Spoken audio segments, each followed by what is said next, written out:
दुआवां रल करो सैयों, मेरा मुर्शद न रुस जावे।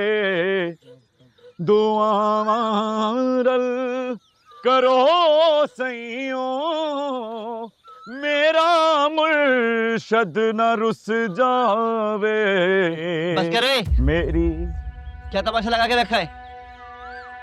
जिस ज़बान से पाठ करते हो उस ज़बान से हमारे बुजुर्गों का कलाम पढ़ते हो। ड्रामेबाज हो तुम।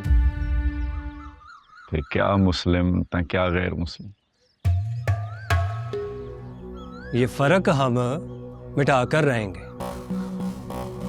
क्योंकि शहाब साहब के लिए इस गांव का एक एक इंसान बराबर है।